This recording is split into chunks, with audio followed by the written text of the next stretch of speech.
विद्यार्थी बालमित्रांनो नमस्ते। ट्रायंगल हे थर्ड चॅप्टर आपण अभ्यासत होतो। त्यातील काही सम आपण अभ्यासलेले होते। यानंतर पुढील जे सम आहेत ते आपण आज अभ्यासणार आहोत। 2/49 क्वेश्चन मी रीड करतो, टेक्स्टबुक मध्ये पाहिजे आहे। Triangle ABC is isosceles in which AB equal to AC. Sec BD and sec C are medians. Show that BD equal to C. बघा, triangle ABC is an isosceles triangle. म्हणजे ABC जो triangle आहे तुम्हाला तो त्यांनी isosceles triangle दिलेला आहे। या ट्रायंगल मध्ये AB equal to AC म्हणजे या टू साइड इक्वल त्यांनी दिलेले आहे। BD AC वरती मीडियन आहे आणि C AB वरती मीडियन आहे आणि तुम्हाला त्यांनी प्रूव्ह करायला सांगितलेलं आहे BD इक्वल टू C म्हणजे BD ची व्हॅल्यू आणि C ची व्हॅल्यू इक्वल आहे हे आपल्याला त्यांनी प्रूव्ह करायला सांगितलेलं आहे। बघा, दिलेल्या इन्फॉर्मेशनच्या आधारे आपण फिगर ड्रॉ करूया। ट्रायंगल ABC इज आयसोसेलेस म्हणजे triangle ABC is isosceles triangle in which AB equal to AC म्हणजे AB आणि AC या टू साइड्स इक्वल आपल्याला ड्रॉ करायच्यात। Seg BD and seg C are median. Seg BD and seg C are medians. Show that BD equal to C आणि यावरून तुम्हाला prove करायचं आहे का BD इक्वल टू C म्हणजे ही जी मीडियन आहे BD मीडियन हिची व्हॅल्यू CE या मीडियन इतकी आहे म्हणजे या टू मीडियन्स थोडक्यात कॉन्ग्रुएंट आहेत असं आपल्याला प्रूव्ह करायचं।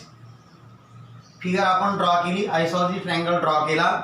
In triangle ABC AB equal to AC हे झालं आपलं फर्स्ट, त्याला reason given AB equal to AC question मध्ये तुम्हाला त्यांनी दिलेले आहे। Seg BD is a median. Seg BD ही मीडियन आहे, मीडियन आल्यामुळे हा पार्ट आणि हा पार्ट इक्वल झाला आणि मग हे टू पार्ट इक्वल झाल्यामुळे आपल्याला ह्या AD ची व्हॅल्यू AC च्या हाफ येणार आहे। Seg BD is a median given therefore AD equal to 1/2 AC म्हणजे AD हा AC च्या हाफ आहे। सिमिलरली CE मीडियन दिली तुम्हाला या AB साइड वरती। Seg C is a median, याला परत रिझन आलं गिवन। सिमिलरली म्हणजे same repeat, seg C is a median. Seg C is a median given therefore AE ची व्हॅल्यू AB च्या हाफ येणार आहे। Therefore AE equal to 1/2 AB म्हणजे AE ची व्हॅल्यू AB च्या हाफ आली। त्याच्यानंतर AE equal to 1/2 AB, AE equal to 1/2 AB ची व्हॅल्यू AC बरोबर आहे म्हणजे AB च्या जागेवर आपण AC लिहू शकतो। 1/2 AC हे जरा तुमचं थर्ड पुटिंग 1 म्हणजे फर्स्ट पार्ट आपण इथे पुट केलेला आहे। फ्रॉम सेकंड अँड थर्ड बघा 1/2 AC 1/2 AC म्हणजे हे सेंटेन्स आणि हे सेंटेन्स यांच्या RHS इक्वल आहे आणि जर RHS इक्वल असेल तर LHS इक्वल होणार आहे। 1/2 AC 1/2 AC इक्वल आहे, therefore AD equal to AE। From second and third AD equal to AE हे झालं तुमचं फोर्थ। आपल्याला प्रूव्ह त्यांनी करायला सांगितलेलं आहे BD इक्वल टू C आणि मग BD आणि C वाले जे ट्रायंगल आहेत ते ट्रायंगल आपल्याला आता विचारात घ्यायचे। त्यातील फर्स्ट ट्रायंगल जो आहे तो BAD, बघा हा ट्रायंगल घेतला मी BAD आणि सेकंड ट्रायंगल घेतलाय CAE। अशा प्रकारचे टू ट्रायंगल घेतलेले आहेत। बघा BAD हा ट्रायंगल तिकडे ड्रॉ केले बघा मी BAD आणि हा ट्रायंगल CAE असे टू ट्रायंगल्स मी काय केलेत सेपरेट ड्रॉ केलेले आहेत। आता या टू ट्रायंगलचा आपण जर विचार केला, बघा triangle BAD and triangle CAE या टू ट्रायंगल मध्ये AB इक्वल टू AC आहे ते त्यांनी क्वेश्चन मध्ये तुम्हाला दिले बघा फर्स्ट मध्ये म्हणजे seg AB congruent seg AE। AB equal to AC means seg AB congruent seg AC हे तुमचं गेलं गिवन मध्ये। स्टार्टिंग आपण करणार in triangle BAD and triangle CAE seg AB congruent seg AC angle A congruent angle A, बघा दोघांमध्ये angle common आहे, हा ए अँगल, या ट्रायंगल मध्ये पण ए येतो आणि ह्या ट्रायंगल मध्ये पण ए येतो, म्हणजे angle A congruent angle A, त्याला रिझन आलं common angle. Then seg AD congruent seg AE, seg AD congruent seg AE, बघा इथे फोर्थ मध्ये आपण प्रूव्ह केले अगोदर AD equal to AE, AD equal to AE means seg AD congruent seg AE from fourth. आणि मग side आली, angle आला, साइड आली, म्हणजे साइड अँगल साइड, या टेस्टने ही टू ट्रायंगल कॉन्ग्रंट झालेले. Therefore triangle BAD congruent triangle CAE, triangle BAD congruent triangle CAE, हेच सेंटेन्स आपण इथे लिहिले बघा. ट्रायंगल बीएडी यांच्या जागेवर कॉन्ग्रंट ट्रायंगल सीएई, हे टू ट्रायंगल्स तुमचे कॉन्ग्रंट झालेले आहेत. Triangle BAD congruent triangle BAD congruent triangle CAE side angle side test, हे टू ट्रायंगल्स कॉन्ग्रंट झाले. आता याची रिमेनिंग साइड आली बीडी आणि याची रिमेनिंग साइड आली सी, म्हणजे बीडी कॉन्ग्रंट सी तुमचं होणार आहे, म्हणजे seg BD congruent seg C, याला रिझन आलं corresponding sides of a congruent triangle. आणि हे सेक कॉन्ग्रंट आहे याचा अर्थ यांची लेंथ इक्वल आहे, therefore BD equal to C, BD equal to C, आणि आपल्याला प्रूव्ह करायला सांगितले त्यांनी बीडी इक्वल टू सी. 4/49 या क्वेश्चनची फिगर मी इथे ड्रॉ केलेली आहे. क्वेश्चन रीड करतो, टेक्स्टबुक मध्ये पाहिजे. In figure point D and E are on side B C of triangle ABC such that BD equal to C and AD equal to AE.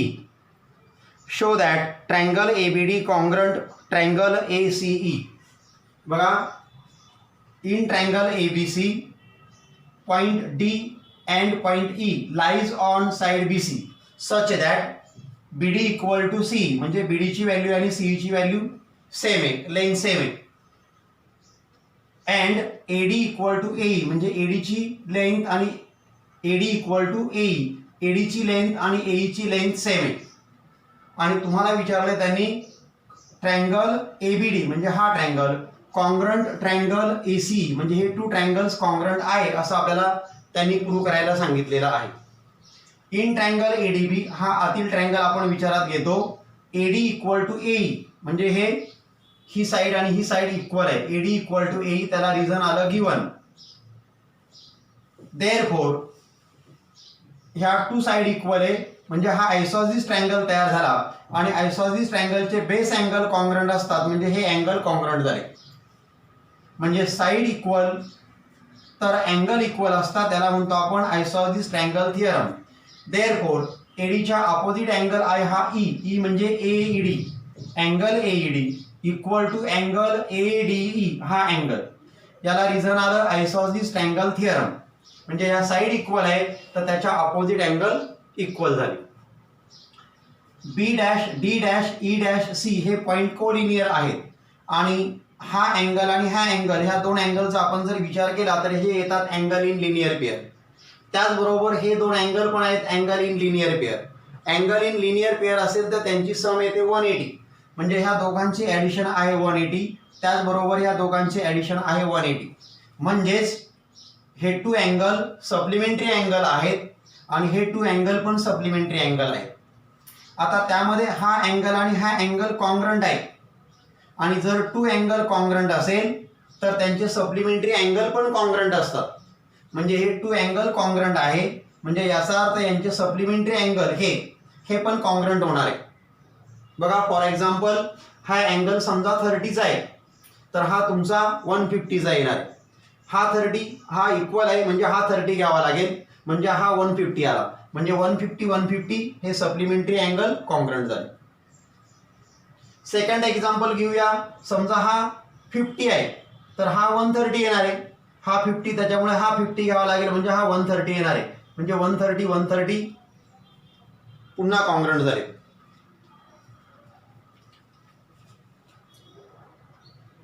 हा 50 जर घेतला आपण तर हा 130 आणि हा 130 येणार आहे, म्हणजे हे अँगल तुमचे कॉन्ग्रंट होणार आहे. म्हणजे थोडक्यात टू अँगल जर कॉन्ग्रंट असेल तर त्यांचे सप्लिमेंटरी अँगल कॉन्ग्रंट असतात. आणि मग इथे मी दिले बघा एईडी हा जो अँगल आहे त्याचा सप्लिमेंटरी अँगल हा आहे म्हणजे एईसी आहे, इक्वल टू हा अँगल आहे ईडी, त्याचा सप्लिमेंटरी अँगल हा आहे एडीबी, हा कॉन्ग्रंट झाला. याला मी म्हटलं equation 1 supplementary angles of a congruent angles. म्हणजे सप्लिमेंटरी अँगल आहे कॉन्ग्रंट अँगलचे आणि ते सप्लिमेंटरी काय येतात तर B dash D dash E dash C आहे, हे अँगल लिनियर पेअर येतात म्हणजे सप्लिमेंटरी होतात. आणि मग हा ट्रँगल आणि हा ट्रँगल, आता या दोघांचा आपल्याला विचार करायचा आहे कारण हा ट्रँगल आणि हा ट्रँगल आपल्याला कॉन्ग्रंट दाखवायचे. हा ट्रँगल इकडे फिगर ड्रॉ केली बघा मी, ए बी डी हा ट्रँगल आणि इकडे ट्रँगल आहे A C E. In triangle ABD and triangle AC हा triangle, seg BD congruent seg C, seg BD congruent seg C, याला रिझन आलं given. Angle ADB congruent angle AEC, congruent angle AEC from 1 मध्ये आपण prove केले. Angle AEC बघा, AEC equal to angle ADB, AEC ADB AEC दोन्ही पण इक्वलच आहेत म्हणजे angle ADB congruent angle AEC from 1. Then seg AD congruent seg एई, याला रिझन आलं गिवन. आणि मग हे टू ट्रँगल्स आहेत ते कॉन्ग्रंट झालेत साइड अँगल साइड या टेस्टने. Therefore angle ABD congruent angle ACE side angle side test. आणि अशा प्रकारे हे टू ट्रँगल्स जे आहेत ते टू ट्रँगल्स तुम्हाला कॉन्ग्रंट दाखवायचे आणि आपण ते कॉन्ग्रंट दाखवू शकतो.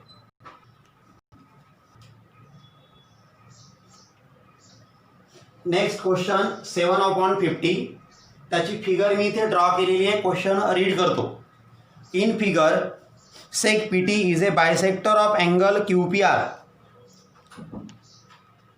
ए line through R intersect ray Q P at point S. Prove that PS equal to PR. Sec PT is a bisector of angle QPR. A line through R intersect ray QP at a point S. Prove that PS equal to PR.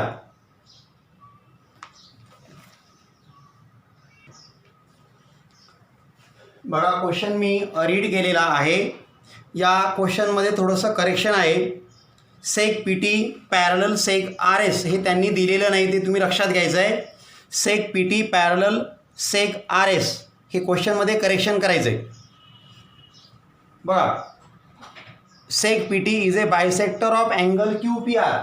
Sec P T is a bisector of angle Q P R म्हणजे हा Q P आरचा सेक P T हा angle bisector आहे. जर हा angle bisector झाला तर हे two angle equal होणार आहे म्हणजे angle Q P T equal to angle R P T, हे टू अँगल इक्वल झाले कारण हा अँगल बायसेक्टर त्यांनी तुम्हाला दिलेला आहे. Seg P T is a bisector of angle Q P R. Seg P T is a bisector of angle Q P R. Therefore angle Q P T equal to angle R P T. Then seg P T parallel seg R S, मी तुम्हाला सांगितले का सेक P T parallel seg R S हे correction तुम्हाला तुमच्या क्वेश्चनमध्ये करायचं आहे की पी टी आणि आर एस हे पॅरलल आहेत, हे करेक्शन करून घ्यायचं त्या क्वेश्चनमध्ये, ओल्ड बुकमध्ये ते करेक्शन करायचे. आता हे आणि हे पॅरलल आहे आणि त्यांची आपण ट्रान्सव्हर्सल मानली बघा. Seg P T parallel seg R S and sec PR is their transversal. Sec PT parallel sec RS. Sec PT parallel sec RS and sec PR is their transversal. असं जर असेल तर हे जे दोन अँगल आहेत याला आपण म्हणतो अल्टरनेट अँगल आणि हे अल्टरनेट अँगल कॉन्ग्रंट होतात. Therefore angle PRS equal to angle RPT. Two parallel line ला जर ही ट्रान्सव्हर्सल इंटरसेक्ट करत असेल तर हे अँगल अल्टरनेट अँगल होतात आणि अल्टरनेट अँगल कॉन्ग्रंट होतात, ज्याला आपण म्हणतो अल्टरनेट अँगल थिअरम. आणि मग अल्टरनेट अँगल थिअरम आपण यूज केला तर हा अँगल आणि हा अँगल कॉन्ग्रंट झालाय म्हणजे angle PRS equal to angle RPT, हे टू अँगल इक्वल झाले. इथे मी इक्वेशन 2 म्हटलंय बघा. आता 1 आणि 2 चं निरीक्षण करा. From 1 and 2 angle RPT angle RPT म्हणजे याच्या RHS इक्वल आहे. जेव्हा RHS इक्वल असतात तेव्हा LHS इक्वल असतात. म्हणजे from 1 and 2 angle QPT equal to angle PRS. Angle QPT equal to angle PRS. बघा angle QPT equal to angle PRS हे झालं तुमचं इक्वेशन 3. पुन्हा आता आपल्याला काय करायचंय का PT पॅरलल RS आहे आणि त्याची आता ही ट्रान्सव्हर्सल आपण विचारात घ्यायची. म्हणजे sec PT parallel sec RS and sec QS is their transversal. बघा sec PT parallel sec RS, sec PT parallel sec RS and sec QS is their transversal. He transversal आपण मानलेली आहे. तर हे जे अँगल आहेत हे करस्पॉन्डिंग अँगल होतात आणि करस्पॉन्डिंग अँगल कॉन्ग्रंट असतात. देअरफॉर अँगल QPT हा angle equal to angle PSR equal to angle PSR. QPT equal to PSR. याला रिझन आलं करस्पॉन्डिंग अँगल थिअरम. 2 पॅरलल 9 ला एक ट्रान्सव्हर्सल इंटरसेक्ट करत असेल तर करस्पॉन्डिंग अँगल कॉन्ग्रंट होतात. याला आपण म्हणतो corresponding angle theorem. Corresponding angle theorem. आता फ्रॉम थर्ड आणि फोर्थचा आपण जर विचार केला तर या दोघांमध्ये बघा QPT म्हणजे LHS इक्वल आहेत आणि LHS जर इक्वल असेल तर RHS इक्वल होणार आहे. म्हणजे angle PRS equal to angle PSR. Angle PRS equal to angle PSR म्हणजे हे 2 अँगल तुम्हाला कॉन्ग्रंट मिळालेले आहेत. आता या 2 अँगलचा आपण जर विचार केला अँगल PRS म्हणजे हा अँगल आणि अँगल PSR म्हणजे हा अँगल. हे 2 अँगल कॉन्ग्रंट झाले आणि हे 2 अँगल जर कॉन्ग्रंट झाले तर हा आयसोसेलेस ट्रायंगल तयार झाला. कारण अँगल इक्वल तर साइड इक्वल आल्या आणि मग ह्या अँगल R च्या अपोजिट साइड आली PS आणि अँगल S च्या अपोजिट साइड आली PR. म्हणजे तुम्हाला मिळालं PS इक्वल टू PR. याला आपण म्हणतो converse of isosceles triangle theorem. आता angle PRS equal to angle PSR आपल्याला मिळाले आहे. But these are angles of triangle PSR. हे कशाचे अँगल आहे तर ट्रायंगल PSR चे अँगल आहे. आणि मग हे अँगल इक्वल झाले तर या साइड इक्वल झाल्या. बघा R च्या अपोजिट साइड आली PS, R च्या अपोजिट साइड PS आणि P च्या अपोजिट साइड S च्या अपोजिट साइड, S च्या अपोजिट साइड आलेली PR म्हणजे PS इक्वल टू PR. याला रिझन आलं converse of isosceles triangle theorem. याप्रमाणे याचा आपल्याला प्रूफ देता येतो.